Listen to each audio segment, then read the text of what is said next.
पिछले 7 दिनों से एक एयरलाइन कंपनी ने करोड़ों लोगों को बंधक बना के रखा हुआ है।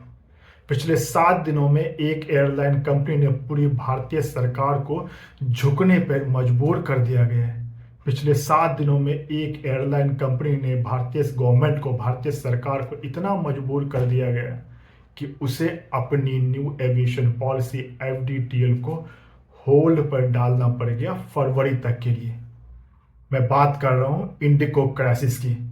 आज मैं उसी पे आपसे डिटेल से बात करने आया हूं, लेकिन उससे पहले आपसे एक निवेदन भी है कि मेरे चैनल को आप अंत तक देखिएगा और सब्सक्राइब जरूर कीजिएगा। 3 दिसंबर को ये इंडिको क्राइसिस शुरू हुआ। लोगों के पास एक मैसेज आना शुरू हुआ कि your flight has been delayed. वो डिले बढ़ता गया, 2 घंटे, 3 घंटे, 4 घंटे, 5 घंटे, और फाइनली एक मैसेज आना शुरू हुआ कि your flight has been cancelled.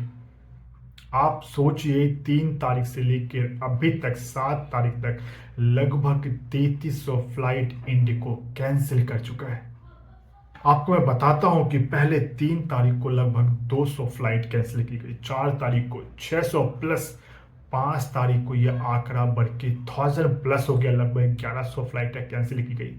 6 तारीख को ये 800 प्लस गया, 7 तारीख को ये 650 प्लस गया, 8 तारीख जो आज आंकड़ा है अभी हमारे पास नहीं है, लगभग 3300 प्लस फ्लाइटें कैंसिल की गई है। इस इंडिको ने ना जाने पिछले 7 दिनों में कितने लोगों के सपने को तोड़ा है। किसी को अपनी बेटी की शादी में जाना था, किसी की खुद की शादी थी, किसी को अपनी बीमार माँ को देखने जाना था, किसी के घर में मौत हो चुकी है, उसके फादर की मौत हो चुकी है, उसके मदर की मौत हो चुकी है, किसी को अपने पेपर एग्जाम देने जाना था, परीक्षा में भाग लेना था। न जाने कितने लोगों के सपने को तोड़ दिया है इंडिको ने। आप देखिए एयरपोर्ट के क्या हालात हैं।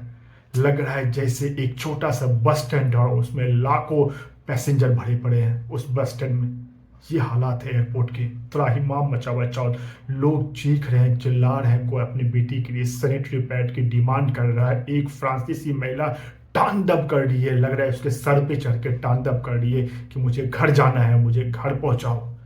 भारत की छवि को धूमिल कर दिया इस इंडिको ने पूरे अंतर्राष्ट्रीय पटल पे। दुनिया सोच रही है और देख रही है कि यही है भारत। सरकार से मैं पूछना चाहूंगा, क्या यही है विकसित भारत? यही है आपका विकास का मॉडल कि एक एयरलाइन कंपनी ने पूरे इंडिया को बंधक बना लिया है और पिछले 7 दिनों से? और मैं यहाँ पे सरकार से पूछना चाहता हूँ कि कैसे ये पॉसिबल है कि सिर्फ एक एयरलाइंस कंपनी इंडिको के पास 65% का शेयर है, वो 65% की मालिक है, वो पूरे एविएशन को अपने हाथों में होल्ड किए हुए हैं वो, और वो उसी की मोनोपोली है, उसी का नतीजा है। जो मुझे देख रहे हैं दर्शक, मैं उसको बताना चाहूंगा इसकी शुरुआत कहाँ से हुई है। गवर्नमेंट ने न्यू एविएशन पॉलिसी लॉन्च की, एफडीटीएल। उसका मतलब होता है फ्लाइट डिले टाइम लिमिटेशन।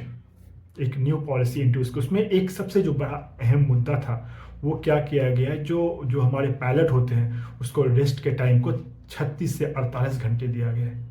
ये इम्प्लीमेंट किया गया है, उसको 2 फेज में किया गया, 1 जुलाई से एंड देन 1 नवंबर से होना था। क्या इंडिगो के पास इसको करने का टाइम नहीं था?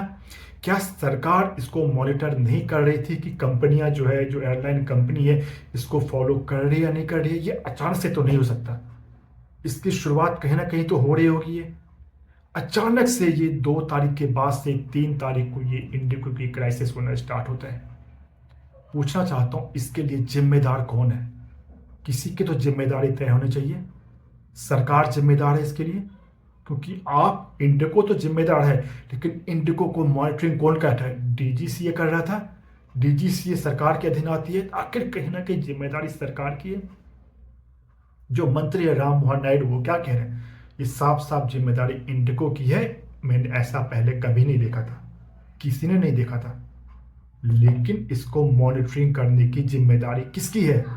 किसकी जिम्मेदारी है कि रूल एंड रेगुलेशन को फॉलो करना पड़ेगा, करना चाहिए।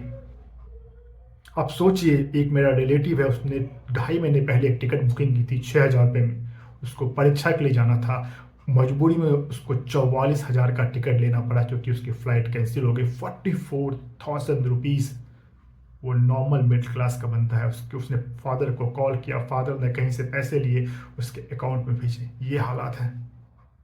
पटना से चेन्नई की कीमत, फ्लाइट की कीमत 80,000 रुपये, बैंगलोर 70,000 रुपये, 40-45, लूट मची हुई है यार। कौन देख रहा है इसको? हालांकि सरकार ने अब जाके फ्लाइट की अधिकतम जो है वो लिमिटेशन, वो फेयर की वो सेट की है, लेकिन आखिर ये पिछले 7 दिनों में चल रहा, उसको कौन मॉनिटर कर रहा था, उसको कौन देख रहा था? आपको पता है एयरपोर्ट पे एक समोसे की कीमत 500-550 रुपये थी। ये हालात है, लोगों के पास बैठने की जगह नहीं है एयरपोर्ट पे।